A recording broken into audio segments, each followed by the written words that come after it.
네, 부동산 부스트입니다. 부노트 채널에 업로드할 영상이고요. 이번 영상에서는 9월, 10월의 부동산 시장 전망에 대해서 제 생각을 한번 정리해 보려고 합니다.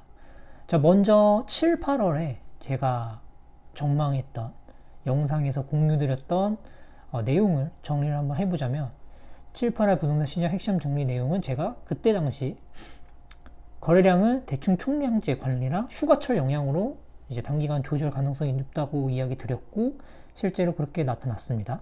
그리고 금리 같은 경우는 상승 시 매수 부담이 확대되기 때문에 이 또한 이 거래량 감소 요인이 발생한다고 말씀드렸는데 실은 첫 번째 원인이 좀 많이 크죠.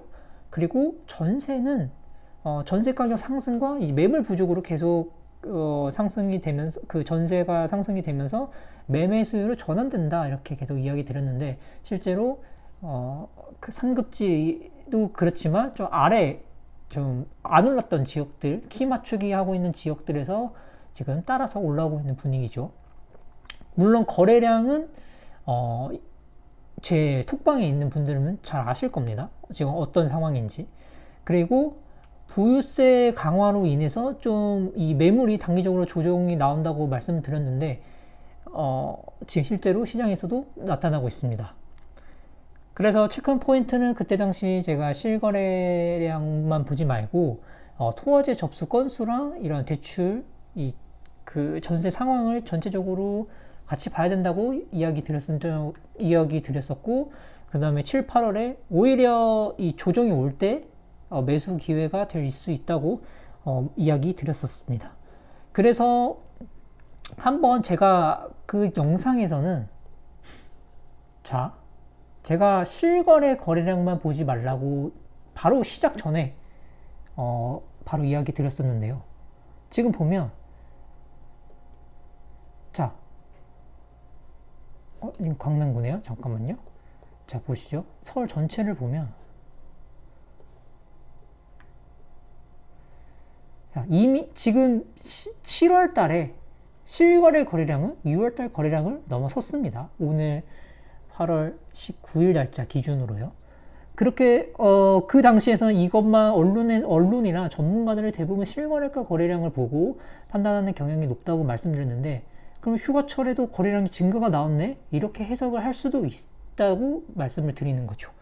그리고 실제로 다른 톡방에서도 그 실거래가로 가지고 7월 흐름을 참고하세요 이런 카드 뉴스나 이런 것들도 많이 돌아다니기 때문에 제가 강조해서 제 톡방에 있는 분들에게 말씀을 드렸습니다. 물론 그 영상 7월달 영상에서도 말씀을 드린 바 있었는데 한 달 전이죠. 그래서 결국 이야기하고 싶은 거는 지금은 오히려 데이터를 잘 선별해서 봐야 된다 이렇게 그때 강조드렸고 실제로 지금 제가 전망한 대로 비슷하게 흘러가고 있습니다. 자, 그러면 이제 9월 10월을 어떻게 되냐 제가 정리를 해보겠습니다. 우선 핵심적으로 전세 가격입니다. 이거는 제가 변함이 없고요. 물론 7, 8월에도 계속 강조드렸었는데 9, 10월에는 이게 더 심해집니다. 가장 강력한 원인은 제가 전세 4년 증감과 2년 증감을 계속 강조하는 지표가 있는데 이거는 제 톡방 유료로 공유해드린 부분이기 때문에 짧게 말씀드리자면 우리가 전세를 계약할 때는 2년차와 4년차를 구분해서 비교를 해야 됩니다. 그러니까 월별로 전세 증감률을 보는 것도 맞지만 그런데 우리가 전세는 보통 다 2년 단위, 4년 단위, 즉 4년 전 그 가격과 2년 전 상승률과 비교를 해야 되는데요. 그렇기 때문에 4년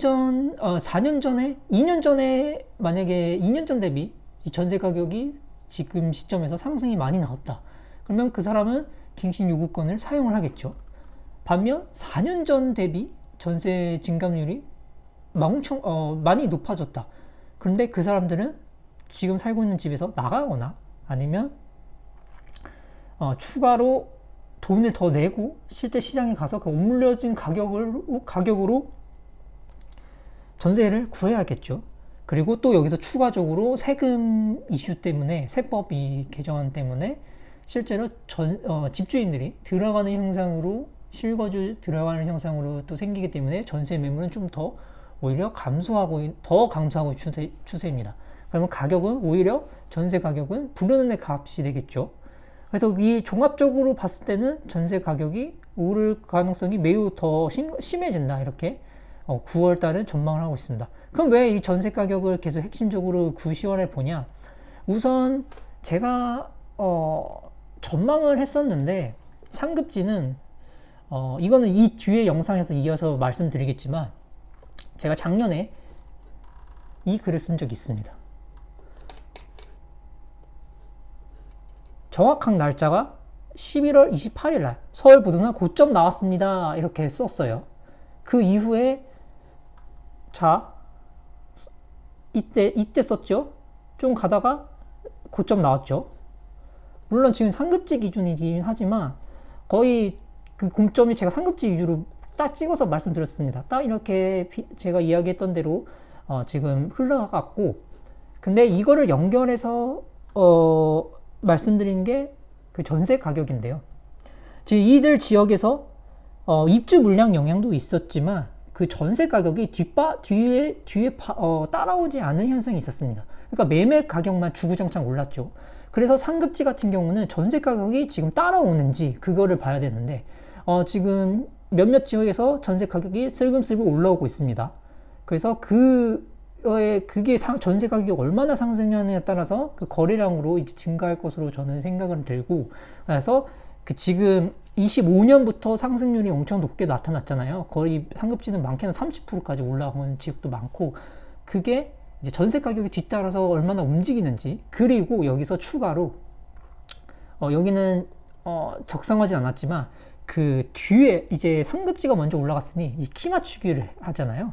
그 뒤쪽의 지역들이 얼마만큼 그게 키 맞춰지는지, 그게 올라오는지 또 따라서 상급지는 움직일 가능성이 높다고 보고 있습니다. 따라서 지금은 그 상급지 이외의 지역들에서 움직이고 있는 흐름이기 때문에 거기가 이제 올 때까지 기다리는 흐름이겠죠. 그래서 전세 가격 상승과 뒤에 지역들이 얼마나만큼 따라오는지에 따라서 상급지는 추가적으로 움직일 것으로 이 전망이 됩니다. 그래서 9, 10월 달에 제가 전세 가격이 얼마만큼 이게 올라오는지에 따라 또 상급지가 이 움직이는 요소로 작용할 수 있다고 이렇게 말씀을 드리고 싶고, 그래서 제 전망은 결국 전세 가격이 그 다음에 뒤에 그 이외 지역들이 얼마나 따라오는지 따라서 이게 상급지를 판단해야 될 것 같습니다. 시장 흐름을. 그래서 결국 상급지는 금리보다는 이제 전세 가격과 거래 흐름입니다. 왜냐면 대출도 안 나왔잖아요. 이 사람들에게는 이 금리라는 게 이젠 더 단단해졌어요. 아무리 올려봐야 어차피 대출 안 해줬기 때문에 의미가 없습니다. 금리가 솔직히 말하면 이 사람들한테. 자, 그래서 상급지는 이렇게 이야기 드렸고, 근데 이외 지역은 어떠냐? 이외 지역에서는 이 상급지를 따라가는지 이제 지금 키 맞추기 장세를 이어질 가능성이 높고 이미 현실적으로 움직이고 있죠. 상급지보다 그 다음에 만약에 상급지보다 더 오르는 지역이 막 오른다. 예를 들면 상급지가 어떤 지역에서 30%가 올랐어요. 근데 이 상급지 이외 지역에서 갑자기 32%, 35%까지 올랐어. 이러면 그쪽은 좀 약간 봐야 되겠죠. 약간 그 관망 정도 약간 스탠스를 취해야겠죠. 왜냐면 상급지보다 오히려 높게 그 상승률만큼 높게 뛴다면 그거는 좀 더 유심히 지켜봐야 될 상황입니다. 그래서 그만큼 갭이 만약에 존재한다. 만약에 지금 15% 정도 오르는 거다. 그러면 오히려 좀 더 5%에서 5%에서 10% 정도 더 오를 갭이 남았겠죠. 그래서 그 정도 계산을 하면서 봐야 됩니다. 그리고 여기 그 외 지역에서는 그 매매 가격만 오르고 있는 게 아니라 이 전세 가격이 또 따라오르는 게 보이거든요.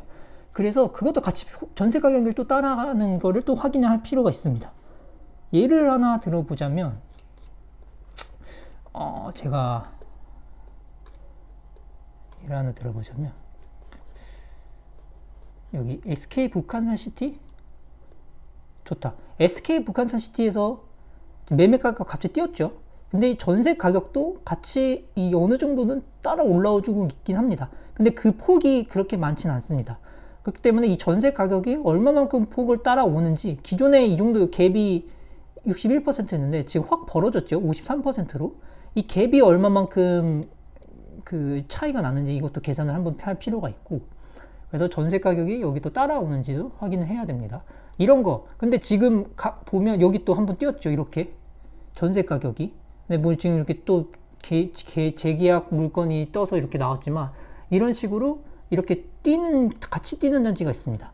그래서 이걸 같이 체크해서 확인할 필요가 있고, 그래서 제가 전세 가격이까지 함께 오른다면 이 상승 지속 가능성이 좀 더 갈 힘이 남는다고 이렇게 말씀을 드리고 싶고, 결국 그냥 이렇게 좀 계속 약간 어렵게 뭔가 말한 것 같은데, 중요한 거는 전세가가 뒤따라 가느냐, 아니면 매매가면 갑자기 튀어 올라서 계속 가느냐, 그거를 한번 체크해야 될 포인트고, 매매 가격 상승률이 상급지를 뛰어넘는다, 그러면 선 넘은 거죠. 저는 개인적으로 그렇게 보고 있습니다. 항상 분석을 할 때는. 그래서 그 상승률 측면에서 한번 지켜야 하고, 뒤에 전세 가격이 따라오는지, 물론 전세 가격은 실거래가로 보는 게 좋지만 실제 매물 시세랑 또는 그 현장 가서 물어봐야겠죠. 어느 정도 그게 시세인지. 그렇기 때문에 사람들이 매매가에 지금 초점을 많이 갖고 있는 측면에서 봤을 때 지금은 전세 가격이 가장 핵심이라고 이야기 드릴 수 있습니다. 그래서 결론적으로 이 전세 가격이 9, 10월은 이제 매매 가격보다 전세 가격이 얼마나 따라오는지, 그리고 거래량이 다시 얼마만큼 이제 증가가 나타나는지 확인할 필요가 있고, 이 거래량 같은 경우는 제가 매번 톡방에서, 잠깐만요. 자, 제가 톡방을 제 톡방에서는 항상 이렇게 거래량을 다 체크해서 이렇게 이유를 알려드리고 있습니다. 이렇게 다 뉴스 드리고 있고, 이런 톡방에서 그냥 매일 일별로 거래량 체크랑 흐름 체크가 빠르게 좀 알아보고 계신 분들은 네이버에 부동산 부스트를 치면, 자, 네이버에 부동산 부스트 치고 여기 두 번째 프리미엄 컨텐츠 누르면요, 여기 중간에 구독하기가 있습니다. 구독을 하게 되면 월 1,900원으로 제 톡방에 여기 입장하시면 되고요. 이 입장은 8월 31일까지 1,900원으로 진행할 예정이고, 이후에 가입하는 사람들은 4,900원으로 인상된다는 점, 이 점 참고해서 보면 좋을 것 같습니다. 그리고 이제 정말 마지막으로, 야, 그러면 전세 가격이 너가 오른다는데, 관망해야 되는데, 그럼 전세 가격이 얼마나 오를 건데? 이것도 뒤에 영상에서 그 부분을 이어서 말씀을 드리겠습니다. 그렇기 때문에, 이렇게 한번 정리를 해볼 수 있을 것 같고, 한번 지켜보시죠. 뭐 제가 틀릴 수도 있지만, 7월, 8월에는 거의 뭐 대부분 전문가랑 이런 부동산 계속 관심에서 보고 계신 분들은 이런 식으로 비슷하게 봤을 겁니다. 근데 저는 추가적으로 실거래 데이터를만 보면 큰 코 다친다, 오히려 그러면 이 상승한 것처럼 보인다, 이렇게 나올 건데, 근데 실제로 완전 다르게 나타났죠. 그 실거래가랑. 그렇기 때문에 좀 이렇게 참고해서 체크해보면 좋을 것 같습니다.